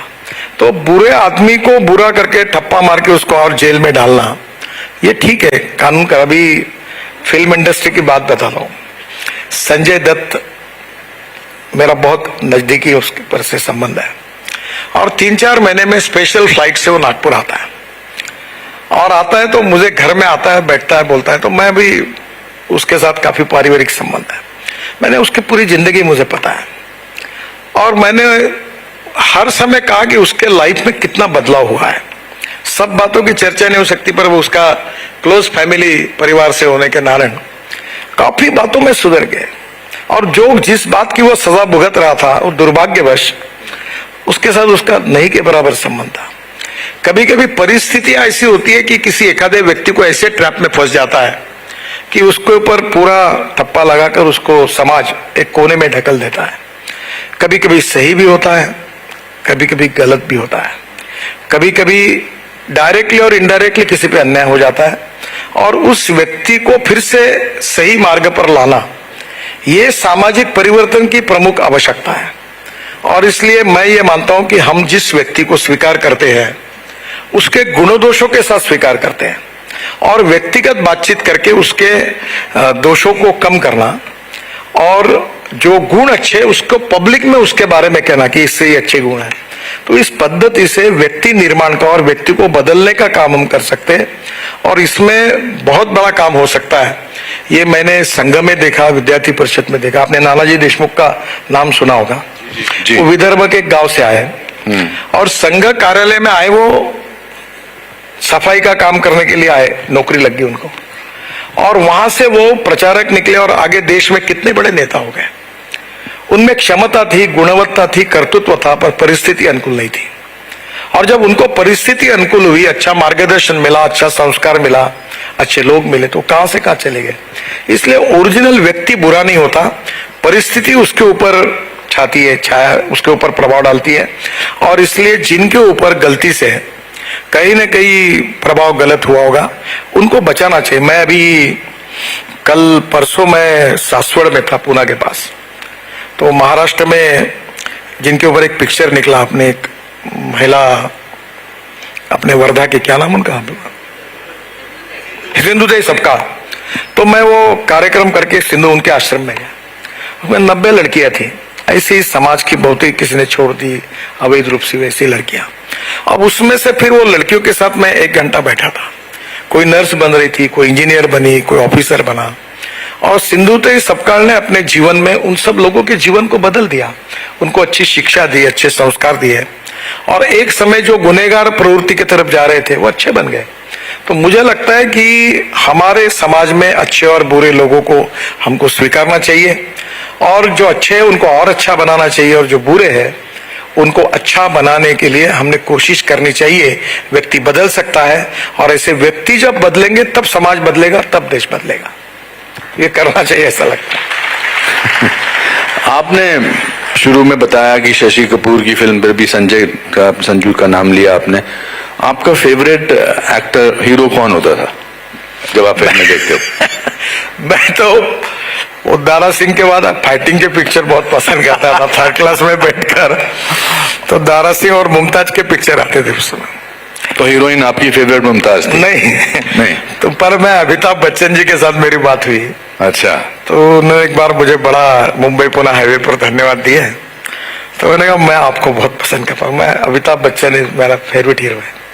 आनंद मैंने 7 बार देखा था। मैंने भी बहुत बार देखी। मुझे बहुत अच्छा लगा, बहुत अच्छा। जंजीर, हाँ, फिर दीवार, मुझे डायलॉग भी पार्ट थे, उस समय हम लोग बड़ा उनके भक्त थे। कौन सा डायलॉग याद है? मैं तो फिल्मी हूँ, मैं तो आपको बोलूंगा एक्शन, आप एक डायलॉग बोल के बताओ। अभी तो भूल गया हूँ। नहीं, आपको एक डायलॉग तो बहुत याद है आपको। वो माँ का जो, हाँ, एक मिनट रुकिए, मेरे को एक्शन बोलने दीजिए। कैन यू इमेजिन, मैं हमेशा बोलता हूँ जिंदगी में कुछ भी हो सकता है। आज मंच पर अनुपम खेर नितिन गडकरी जी से एक्टिंग करवाने वाले हैं। वैसे राजनेता अभिनेता होते ही है। नहीं, मैं बताऊंगा आपको अभिनेता और राजनेता में क्या फर्क होता है, बट ये डायलॉग पूरा कर लें हम। एक्शन। एक वो तो मैं दीवार का डायलॉग बहुत फेमस है, पर एक मुझे याद था, शत्रुघ्न सिन्हा के पिक्चर में था। अच्छा। जली को आग कहते हैं, बुझी को राख कहते हैं, हाँ। जिस राख से बारूद बनती है उसे विश्वनाथ कहते हैं। वाह वाह। तो हम लोगों को जो धुलाई होती थी, मारपीट होती थी, उसी में इंटरेस्ट था। तो मैं भी बहुत सारी पिक्चरें जब तो एक अमिताभ बच्चन की बात छूट गई जी। तो फिर मैंने उनको ये कहा कि मैं बहुत पसंद करता था, दीवार, जंजीर, आनंद सब हो गया, और मैंने कहा ये आपको कभी भूल नहीं सकते। बोले नितिन जी, मेरी फिल्म चलती तो लोग साल भर याद रखते हैं, और गाने अच्छे होंगे तो 2 साल याद रखते हैं, पर हम मुंबई वाले रोज जाते बाहर, तब 55 फ्लाईओवर, वर्ली बांद्रा, और कोई मुंबई पुणे हाईवे से आपको 100 साल याद रखते हैं। ये आप ये फिल्म की बात छोड़ो, हम आपको याद रखे 100 साल। दैट्स बहुत बिल्कुल सही बोला और बिल्कुल सच मैं बोला। तो भूल गया वो सब काम, क्योंकि मैं अब तो दिल्ली में भी चला गया, पर मुंबई के लोग आज भी उसको याद करते हैं जब मुझे मिलते हैं। हाँ, हमेशा अच्छा। और करते रहेंगे। और हालांकि आप गाना गाते हैं? हाँ? गाना गाते हैं? नहीं। अब मैं आपको नहीं इसलिए जवाब दूंगा क्योंकि तो हाँ बोला तो फिर आप मुझे बोलते क्या ना। मुझे डर मीडिया का है। और कोई भी चीज रिकॉर्ड आप रिलैक्स कैसे करते हो, चलिए बताइए आप, how do you relax as a person? आप हमें वैसे रिलैक्स रहते हैं, बट हाउ डू यू, आप किताब पढ़ते हैं, आप सिनेमा देखते हैं, आप न्यूज देखते हैं, आप प्राणायाम करते हैं, आप क्या क्या रिलैक्स करते हैं? देखिए, एक तो आपने बहुत वेट लूज किया। आप जब मुझे पिछली बार मिले थे तो मैंने कहा आपको, नितिन जी आप बहुत अच्छे लग रहे हो, आप तंदुरुस्त, अब आप वेट लूज भी किया और तंदुरुस्त भी लग रहे हैं। बीच में बहुत वेट लूज किया था, तो आप रिलैक्स कैसे करते हैं? एक तो मैं कार में या विमान में जब बैठता हूँ तो मैं सो जाता हूँ। मुझे एक तो कमाल किया। मैं I am a nervous flyer. आप बता रहे थे अभी कि मैं हेलीकॉप्टर, मुझे सुबह की फ्लाइट लेनी है, मुझे अभी से टेंशन शुरू हो जाता है। I don't know why. इसका कुछ आप मुझे बता सकते हैं मैं कैसे नर्वस फ्लायर ना रहूं? नहीं, ये मेरे साथ एक प्रॉब्लम। और मैं कैप्टन से भी बात कर चुका हूं, उमा भारती और वसुंधरा जी, दोनों की बड़ी प्रॉब्लम है। हवाई जहाज ऐसा होता तो ऐसी। हाँ, मेरा भी सेम हाल है। सेम।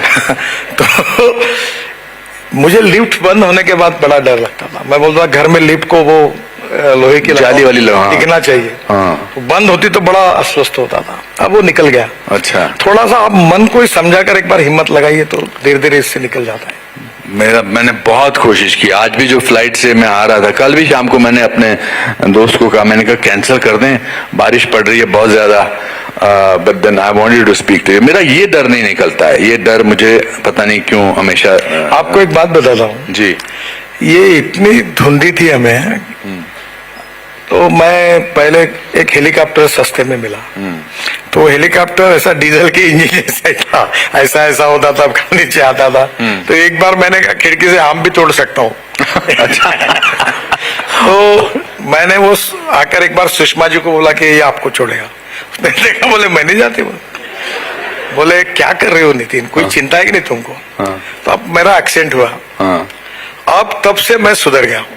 अब मैं स्पेशल फ्लाइट में जाते के समय, हेलीकॉप्टर के समय, अब और कार में, मेरा एक्सीडेंट में एक पैर 4 जगह टूटा है। जी जी। अब मैं पिछले 10 साल से सरकारी गाड़ी में नहीं घूमता।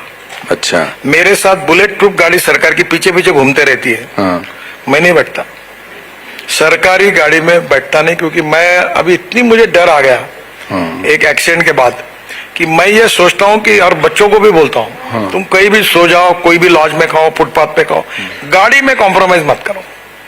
अगर एक्सीडेंट होगा तो जान बचनी चाहिए। तो मैं उस अनुभव के कारण अब मेरे मन में गाड़ी का डर बैठा हुआ है कि भाई एक्सीडेंट होगा तो आदमी बचना चाहिए। फिर अभी मैंने 7 एयर बैग्स मैंडेटरी की। अभी स्टार रेटिंग आ रहा। अच्छा। तो ये बोल रहे थे इकोनॉमिक मॉडल में कॉस्ट बढ़ेगी। तो मैंने उनको सबको बुलाया, नहीं इकोनॉमिक मॉडल में गरीब आदमी है तो मरे और धनवान आदमी बचे, ये कौन सी सोच है? Nothing doing. सब इकोनॉमिक मॉडल को भी उतनी एयर बैग लगेगी ताकि गरीब की जान नहीं जानी चाहिए। ये निर्णय मैंने किया। तो ये आजकल रोड इंजीनियरिंग, ऑटोमोबाइल इंजीनियरिंग में बहुत कल ये बड़ा एक्सीडेंट हुआ यहाँ। मैं शेयर करना चाहता हूँ कि मेरा डर कैसे हुआ था। मेरी शादी हुई थी किरण जी के साथ और मेरी शूटिंग मालदीव्स में होने वाली थी। तो मेरा पहला विजिट लाइफ का फॉरेन कंट्री में मालदीव्स का था। तो किरण जी और मैंने कहा मेरी शूटिंग चल रही है, चलिए हनीमून के लिए वहीं चलता हूँ मैं आपको। तो हम त्रिवेंद्रम से एयर इंडिया का जहाज जाता था और एक कोई प्राइवेट जहाज जाता था। तो एयर इंडिया का जहाज गया नहीं, बिकॉज मेरा वो पुलिस इमिग्रेशन क्लियरेंस नहीं था। तो जो प्राइवेट जहाज था वो हम एयरपोर्ट पे पहुंच गए तो उन्होंने कहा कि ये जहाज, उन्होंने 3 जहाज लिए थे नीलामी में, उसमें से एक ठीक होके आज जा रहा है। और दूर से कहीं ठक ठक की आवाज भी आ रही थी। तो जिस महिला ने हमको चेक इन किया वही महिला एयर होस्टेस थी। और पहली बार जो कॉकपिट और जो पैसेंजर्स की सीट थी, कोई सीटिंग अरेंजमेंट नहीं था, ऐसे बैठे थे लोग। और 8-10 लोग जो बैठे थे उनको देख के लग रहा था इनको जिंदगी से कोई मोह नहीं है। और पर्दे वाला वो महिला कहती है, now we will show you the use of oxygen mask. तो कुछ नहीं गिरा, कोई ऑक्सीजन मास्क नहीं था। And in case of emergency there will be a life jacket. और पूछती दूसरे कैप्टन से, where is the life jacket there? तो किसी की सीट के नीचे लाइफ जैकेट नहीं था। ये था कि जब वो हमको पहली बार, उन दिनों कोका कोला नहीं मिलता था, तो फ्लाइट में कोका कोला मिला और सेब खाने को मिला। तो वो जहाज स्टार्ट होने से इतना आवाज कर रहा था, इतना जैसा मेरा सेब हिल रहा था। थोड़ी देर बाद जब सेब वापस आया तो आधा खाया हुआ था, साथ वाला खा रहा था ऑलमोस्ट। और मालदीव्स का जो एयर स्ट्रिप है, अगर आप एक जगह ना रोको तो फिर आपको दोबारा चक्कर काटना पड़ता है। तो वो उससे मुझे डर पड़ा, वो डर कभी निकला नहीं। दूसरा, मैं आपको बताना चाहता हूं कि आपने फिल्मों के बारे में कहा कि मैंने जिंदगी का सबसे बेहतर डायलॉग एक फौजी से सुना है। That's why I have the greatest respect. मैं 9th स्टैंडर्ड में 2 बदन पिक्चर देखने गया था शाही सिनेमा हॉल में। सिनेमा हॉल में जब तक तो टिकट विंडो नहीं खुली होती थी तब तक तो लाइन लगी होती थी। जैसे टिकट विंडो खुलती थी वो लाइन उड़ जाती थी। तो मेरे आगे एक फौजी खड़ा था, उसकी नई नई शादी हुई थी, वो भी अपनी वाइफ को देख रहा था। तो उसने वर्दी पहनी हुई थी, बट वो टिकट विंडो ऐसी थी तो अंदर वाला बाहर नहीं देख सकता था। तो इसने हाथ अंदर डाला और इसने कहा 2 टिकटें देना। तो अंदर से एक आदमी बोला, घबरा मत दे रहा हूं। जो फिर इन्होंने डायलॉग बोला, इन्होंने अंदर से उसका गिरेबान पकड़ा और उसको ऊपर उठाया। उसने कहा, गोली से नहीं घबराया तो तुझसे क्या घबराऊंगा। And that is where I felt there is a great amount of respect in my heart for the armed forces. There are lot of, yes please. आजकल देश को लेकर या ऐसे जज्बात को लेकर या तिरंगे के लिए सबको खड़े होने की क्या जरूरत है, ऐसा बहुत सुनने में आता है। ऐसे फैक्शन एक हैं, वो डू नॉट रियली थिंक कि अरे वो अपना काम कर रहे हैं, उनको तनख्वाह मिल रही है। What are your thoughts on this? देखिए, हमारे देशभक्ति और विशेष रूप से हम सब लोग एक संवेदनशील, सुसंस्कृत और जिम्मेदार नागरिक है। और हमारा राष्ट्र हमारे लिए सर्वोपरि है। हमारे स्कूल से, हमारे कॉलेज से इसके सब के बारे में सिखाया जाता है, संस्कार भी होता है। और धीरे धीरे कभी कभी ये सिनेमा हॉल में राष्ट्रगीत चलता है तो कुछ लोग चल जाते थे तो बड़ा दुख होता था। पर एक बात जरूर है कि एक नई जनरेशन जो है उसमें ये भाव काफी अच्छा है, बहुत अच्छा। और इसमें साहित्य का, कविता का, सीरियल्स का प्रभाव। वैसे आपका एक पिक्चर मैंने देखा था, आप एक सीनियर स्वातंत्र संग्राम सैनिक करके थे और आपका बच्चा, मुझे याद, बहुत अच्छा पिक्चर था। जी जी जी, हाँ, सारांश।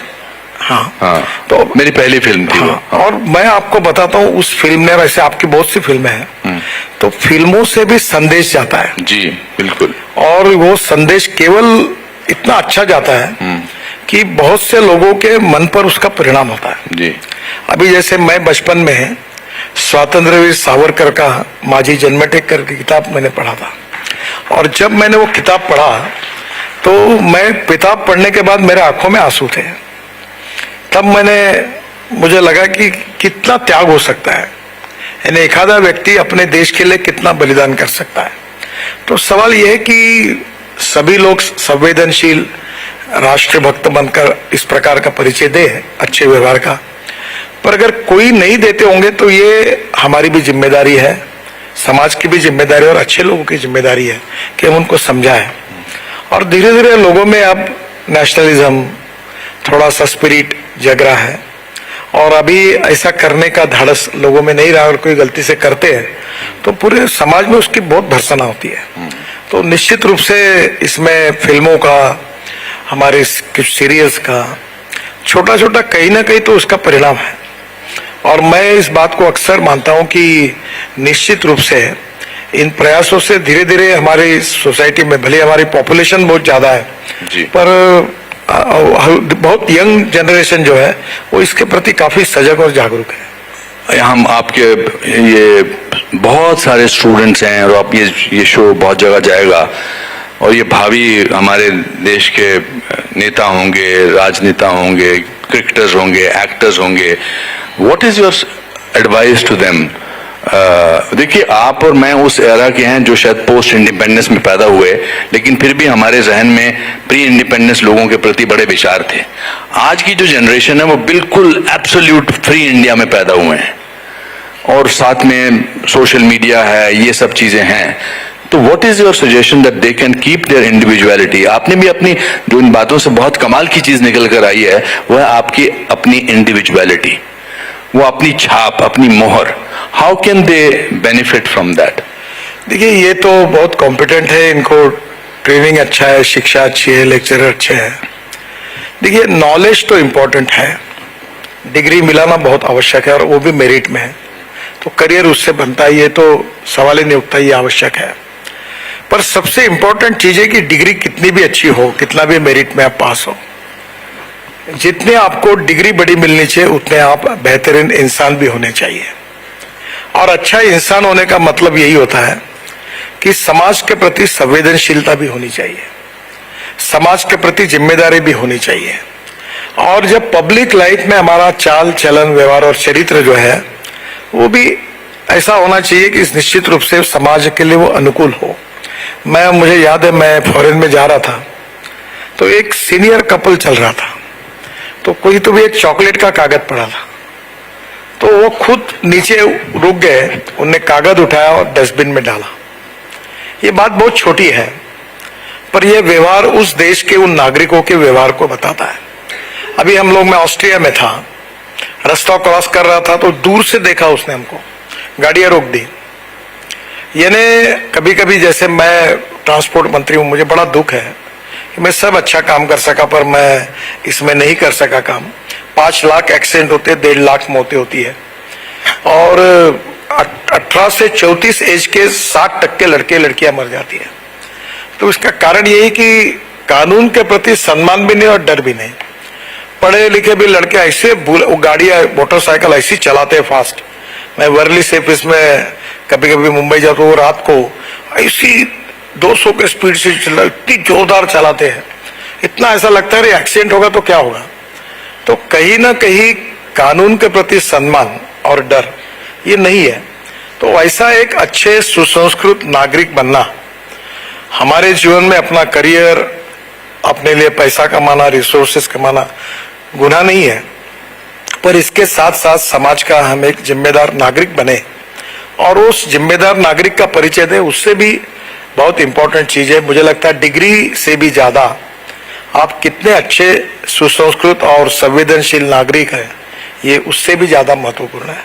मुझे एक अनुभव हुआ था कि मैं बहुत बार लोगों को, दूर से मैं जिसको बहुत बड़ा समझ रहा था, नजदीक जाने के बाद पता चला कि वो बहुत छोटे हैं, और दूर से मैं जिनको छोटा समझ रहा था उनके नजदीक जाके मुझे पता चला वो बहुत बड़े हैं। तो अच्छाई पर, गुणवत्ता पर, क्वालिटी पर किसी का पेटेंट नहीं है। तो हमारे आजू बाजू में भी ऐसे अच्छे लोग हैं कि जिनकी अच्छाई को हम ऑब्जर्व करते हैं, तो वो अच्छाई को स्वीकार करें और अपने व्यक्तित्व को उससे बदलने की कोशिश करें। तो क्वालिटेटिवली हम समाज के लिए और देश के लिए बहुत कंट्रीब्यूट कर सकते हैं। और मैं एक आखिरी में 2 बातें बताता हूँ। एक रतन टाटा की, मेरे अच्छे मित्र हैं। मेरा पैर टूट गया था तो मैं मलबार हिल पर रहता था, तो वो मुझे क्या करते थे? मेरा पैर टूट गया था एक्सीडेंट में, चल नहीं पाता। मैं मलबार हिल में मेरा घर था मंत्री के, वो मुझे मिलने के लिए आए थे। तो मैंने रास्ता भूल गया, मैं वो रॉकी हिल में आखिरी में रहता था, वो रास्ता जरा कठिन है मिलना। तो फोन आया उनका, नितिन मुझे घर नहीं मिल रहा आपका। बोला आप ऐसा करो, तुम्हारे ड्राइवर को फोन दो, मैं समझाता हूँ। बोले ड्राइवर नहीं है, मैं गाड़ी चला रहा हूँ। मैंने बोला आपके पास ड्राइवर नहीं है? नहीं, बोले मैं हूँ। मैं फिर उनको समझाया, वो आए। फिर मैं उनको हेलीकॉप्टर में बैठकर, वो खुद हेलीकॉप्टर चला रहे थे, हम लोग एक फ्लाईओवर के उद्घाटन के लिए गए। फिर एक दिन मैं उनको औरंगाबाद में डॉक्टर हेडगेवार हॉस्पिटल के उद्घाटन के लिए लेके गया। तो उतरने के बाद जब गाड़ी आई तो मैंने ड्राइवर के अपोजिट साइड है ना मेन आदमी बैठता है, तो मैं उनका हाथ पकड़े, नहीं इधर बैठो ना, मैं नहीं बैठूंगा, तुम बैठो। मेरे साथ एक प्रकाश देशपांडे था, उसको भी वो, उनका इतना, इन्हें एक एक से इसके रिलेशंस, नम्रता, तो नम्रता, शालीनता, सहजता, सरलता, सर्वसमावेशकता, सहिष्णुता, these are the ornaments of public figure. अहंकार और एरोगेंस, अहंकार और ईगो, अहंकार, ईगो और आत्मविश्वास, इसमें फर्क है।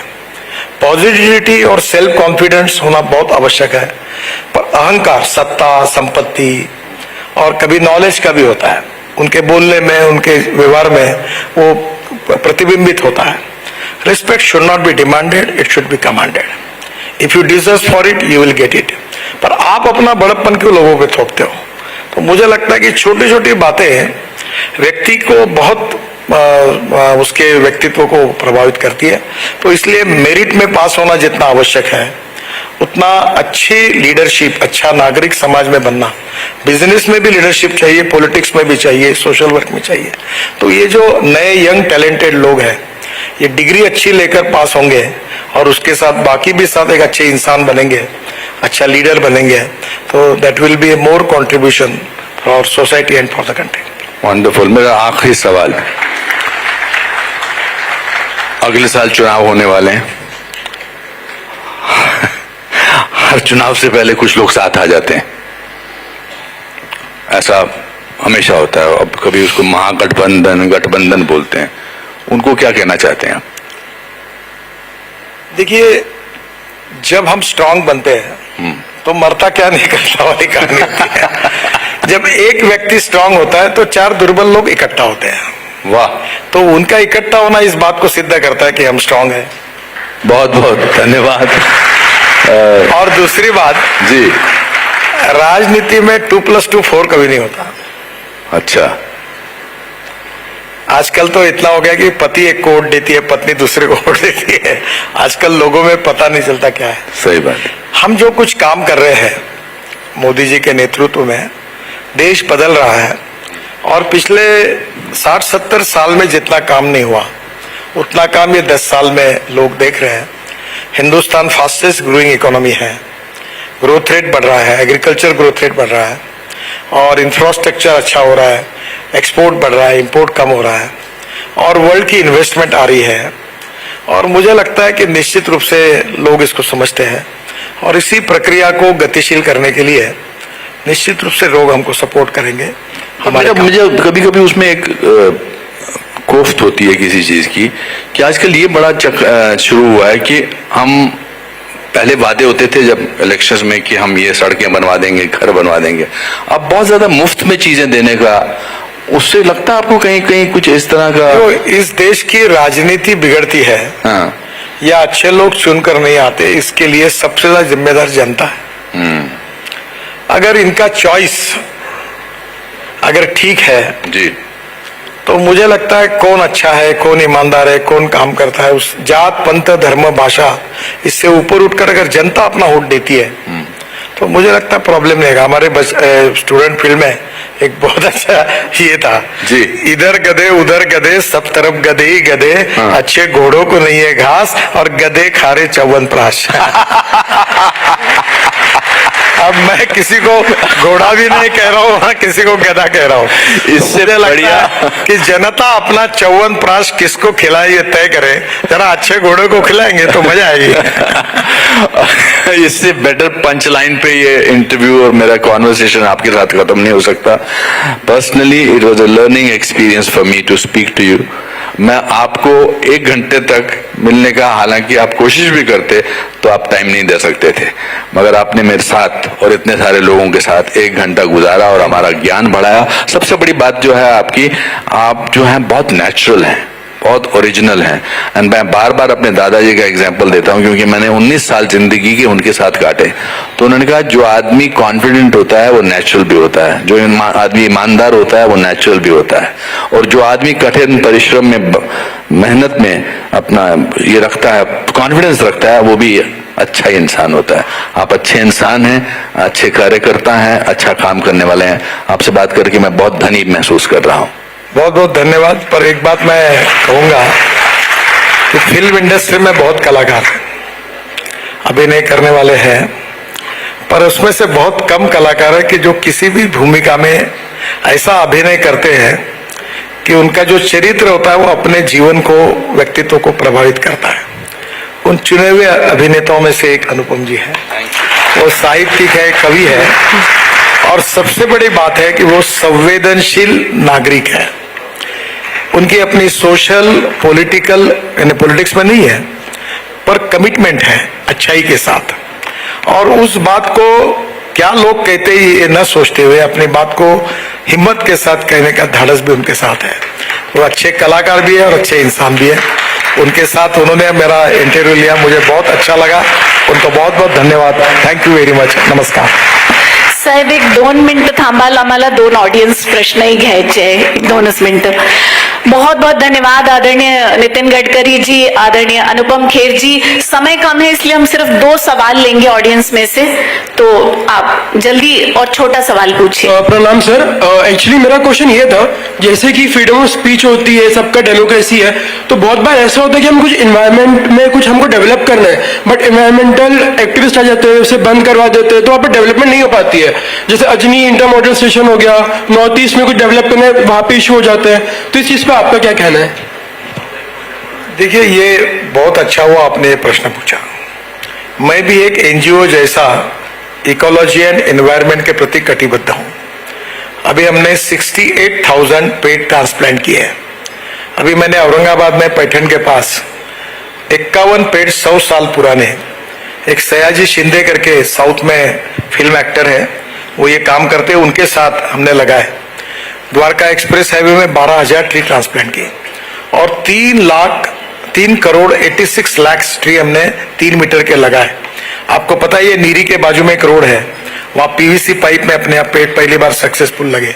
अच्छे बगीचे बना रहे हैं, नाग नदी को अच्छा बना रहे हैं, बाम्बू का हमने क्रैश बैरियर तैयार किया।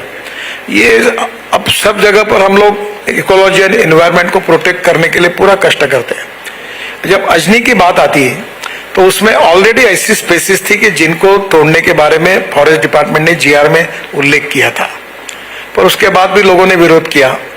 तो कहीं ना कहीं ecology and environment, ethics, economy, ecology and environment, 3 important pillars of the society. हम इकोलॉजी एंड एनवायरनमेंट को बढ़ाए, इसीलिए तो मैं पेट्रोल डीजल के खिलाफ हूँ। Electric, ethanol, methanol, biodiesel, bio LNG, bio CNG, hydrogen सब लाने की कोशिश कर रहे, क्योंकि प्रदूषण बचे, प्रदूषण कम हो। तो मुझे लगता है कि हमको बैलेंस करना पड़ेगा between development and ecology and environment. Ecology and environment को पूरी तरह प्रोटेक्ट करते हुए हमको डेवलपमेंट भी करनी होगी, और यही हमारे सबके लिए आवश्यक है। एक तरफा विचार करके हम एक्सट्रीमिस्ट बन जाएंगे तो नहीं हो पाएगा। We need to find out coordination between the two thoughts, और एक तरफ डेवलपमेंट भी करें और इकोलॉजी एंड एनवायरनमेंट को भी प्रोटेक्ट करें। अब नागपुर में भी हम लोग पेड़ लगा रहे, गार्डन्स बना रहे अच्छे, तो मुझे लगता है कि इनको सबके पास अगर आप जाकर ये बात को समझाएंगे तो प्रॉब्लम नहीं आएगा। जब ये बात कोर्ट में जाती है तो फिर कोर्ट से इतने साल केसेस चलती, स्टे मिलता, तो आज नुकसान किसका हुआ? नागपुर का हुआ। 1200 करोड़ रुपए मंजूर थे, मल्टी मॉडल हब बना रहे थे, और वो पूरा प्रोजेक्ट फिर मैंने तय किया कि अब 2 साल कोर्ट में कॉन्ट्रैक्टर ने क्लेम्स डाल दिए, नागार्जुना कंपनी थी, आखिर उसको 50-60 करोड़ रुपए केवल काम रिजेक्ट करने के देने पड़े। वर्क क्लोज किया और हमने खत्म कर दिया उसको। तो कभी ना कभी हम उसके बाद जितने पेड़ अगर कटते तो उससे 3 गुना 4 गुना ज्यादा पेड़ लगाते, ट्रांसप्लांट करते। हम नहीं चाहते थे पेड़ काटना, पर दुर्भाग्यवश उस पूरे इसमें नहीं हो पाया। और वो एक और प्रश्न, उसका प्रॉब्लम ढूंढा है, वो प्रोजेक्ट करेंगे पूरा। एक और प्रश्न बस। ये हाँ बोलिए। Hello, I myself Devavrat Lakshmikant Deshpande, sir here. Sir, you have been constantly supporting the electric vehicles. And sir, the source of electricity need to be taken into consideration. मतलब वो इलेक्ट्रिसिटी आ कहाँ से रही है? अगर पोल्यूशन फ्री बनाना है और वो अगर इलेक्ट्रिसिटी थर्मल प्लांट से आ रही है तो वो अचीव नहीं कर पाएंगे हम। और उसी के साथ मेरा ये सवाल है कि जैसे हम इलेक्ट्रिक व्हीकल्स की जो बैटरीज है, after several years we have to change it और रिप्लेस इट, देन इसके कारण जो ई वेस्ट बढ़ेगा उसको वो ई वेस्ट का डिस्पोजिशन करने के लिए सरकार के पास क्या इम्प्लीमेंटेशन पॉलिसी है? देखिए, पहली बात तो ऐसी कि हमारी पावर बास्केट में 38% सोलर है, और मुझे विश्वास है कि 2070 के पहले हम कार्बन न्यूट्रल बनने के बारे में हमने कमिटमेंट किया है। दूसरी बात, जो इलेक्ट्रिसिटी के इसमें जाती है इसका रेट 2 रुपए 40 पैसा है, और जो सोलर कोल की पावर है, थर्मल पावर, वो 4.5 रुपए यूनिट तक जाती है। और प्रॉब्लम यह है कि अब हमारे हाइड्रो पावर बड़े प्रमाण पर हम तैयार कर रहे हैं, विंड पावर तैयार कर रहे हैं। अब मुझे व्यक्तिगत मत है कि हमने न्यूक्लियर बेस्ड पावर की तरफ जाना चाहिए, जिसमें यूरेनियम के बजाय थोरियम के ऊपर जाए, और जियो थर्मल पावर है। तो पावर की अनेक जगह पर हम ढूंढ रहे हैं, और अभी सरकार पावर में काफी रिफॉर्म हो रहे हैं। तो इसलिए 38% पावर जो बास्केट में है टोटल, वो पावर आकर धीरे धीरे अभी थर्मल पावर बढ़ नहीं रही है। पर आज हम एक अनडेवलप्ड देश है, पूरा तरह से डेवलप नहीं है, और water power transport and communication के सिवा देश आगे नहीं जाएगा। जिन लोगों ने अपनी प्रगति कर ली वो हमको बोलते हैं कि अब थर्मल पावर बंद करो। तो आप जो पहली बात कह रहे हैं वो सरासर गलत है कि हर पावर जो जाती है वो मिक्स होती है, उसमें 38% सोलर है, और अभी धीरे धीरे आने वाले 2 साल में ये 7% हो जाएगी। तो नेचुरली दूसरी बात एक हो रही है कि जैसे अभी हम लोग रोड साइड एमिनिटी 670 बना रहे हैं, तो उसके ऊपर ही सोलर पैनल लगा है, तो चार्जिंग के लिए वही बिजली जाएगी। अभी वसंतराव देशपांडे हॉल में ऊपर सोलर लग जाएगा, तो ये जो आपका पार्किंग है इसमें जितना चार्जिंग है वो सोलर पे हो जाएगा।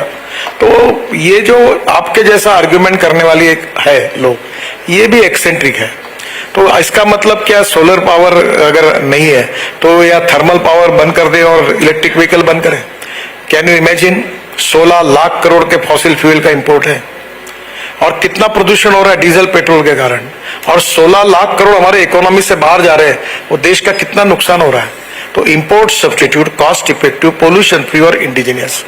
और इसलिए अब हमने किसान के साथ हाइड्रोजन, सीएनजी, एलएनजी सब पे प्रयास कर रहे हैं। अभी मैंने मिथेनॉल के ऊपर जो कोयले से बनता है वो 25 रुपए लीटर है, बेंगलोर में स्टेट ट्रांसपोर्ट की 20 बसेस लॉन्च की। अशोक लेलैंड ने उसका ट्रक लाया, वो अभी लॉन्च किया मैंने बेंगलोर में। तो अब सभी फ्यूल का उपयोग करके फॉसिल फ्यूल को कम करना। और आखिर में आपको 2 चीजें बताता हूं। इलेक्ट्रिक की कॉस्ट 10 रुपए है और पेट्रोल की कॉस्ट 120 रुपए है। कितनी बचत है? अब मैं फ्लेक्स इंजन ला रहा हूँ, टोयोटो, सुजुकी सब ला रहे हैं, हीरो, बजाज, और इसकी गाड़ी आई है। नागपुर में इथेनॉल के पंप खोलने हैं। इथेनॉल का रेट 60 रुपए, पेट्रोल का 120 रुपए है। इथेनॉल से पोल्यूशन नहीं के बराबर है और पेट्रोल से होता है।